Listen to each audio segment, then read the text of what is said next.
சத்யா ராஜு கிட்ட மீன் பிடிக்க போகக்கூடாதுன்னு சொல்றாங்க. ஆனா அவரு மீன் பிடிக்க போயிடுறாரு. ராஜு குஜராத்துக்கு போனதுக்கு அப்புறமா சத்யா கிட்ட பேசுறதுக்கு எவ்வளவோ ட்ரை பண்றாரு. ஆனா அவங்க சுத்தமா அவாய்ட் பண்ணிடுறாங்க. இப்போ முரளியை கல்யாணம் பண்ணிக்கிறதுக்கு ஒத்துக்கிறாங்க. ராஜு கப்பல்ல மீன் பிடிக்கும் போது சமயம் மழையும் புயலும் வருது.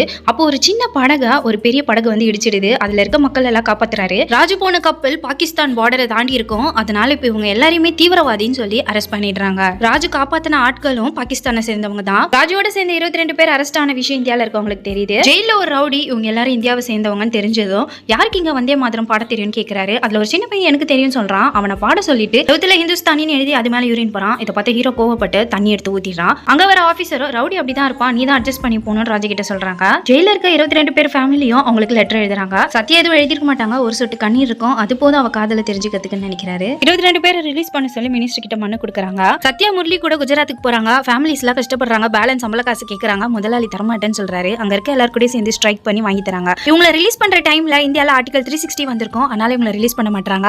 இவங்க எல்லாரையும் திரும்பியும் ஜெயிலுக்கு கூட்டு போறாங்க. அப்ப அவங்க ஒரே கலவரமா இருக்கு. இவங்க எல்லாம் இந்தியன்ஸ் தெரிஞ்சுக்கிட்டு எல்லாருமே இவங்களை பயங்கரமா அட்டாக் பண்றாங்க. ராஜு தான் கஷ்டப்பட்டு எல்லாரையும் திரும்ப ஜெயிலுக்கு கூட்டு போயிடுறாரு. சத்யா இப்போ கல்யாண கோலத்துல வந்து மினிஸ்டர் மீட் பண்றாங்க. யார் இந்த பொண்ணு அப்படின்னு விசாரிக்கும் போது தான் 22 பேர் பாகிஸ்தான்ல மாட்டிக்கிட்டாங்க, எப்படியாச்சும் ரிலீஸ் பண்ணுங்கன்னு ரெக்கமெண்ட் பண்றாங்க. மினிஸ்டர் ஆக்ஷன் எடுத்து எல்லாரையும் ரிலீஸ் பண்றதுக்கு ஏற்பாடு பண்ணிடுறாங்க.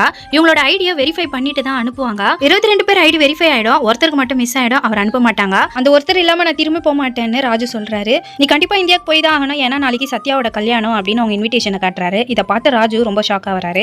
இருந்தாலும் நான் தண்டையில் இல்லையா, நான் அந்த ஒருத்தர் இல்லாம போக மாட்டேன்னு அடம் பிடிக்கிறாரு. அந்த கடைசி நபரோட ஐடியோ வெரிஃபை பண்ணிடுறாங்க. ஆனா 12 மணி தாண்டிட்டதால பிரச்சனையாகும். சரி 11:55 டைம் மாத்தி அவங்க எல்லாருமே ரிலீஸ் பண்ணிடுறாங்க. சத்யாக்கு கல்யாணம் இப்போ ஊருக்கு வந்துடுறாங்க. அப்பதான் அங்க கொடி பறக்கிறத பாக்குறாங்க. இவங்களுக்கு முன்னாடியே ராஜு அங்க வந்திருப்பாரு. முரளி தான், நீ ராஜுவை எவ்வளவு லவ் பண்றேன்னு எனக்கு தெரியும், அதனாலதான் நான் அவனுக்கு ஃபிளைட் டிக்கெட் புக் பண்ணேன். இப்ப ராஜு வந்துட்டான், நீ அவனவே கல்யாணம் பண்ணிக்கோன்னு சொல்றாரு. இவங்களும் ஒன்று சேர்ந்துடுறாங்க.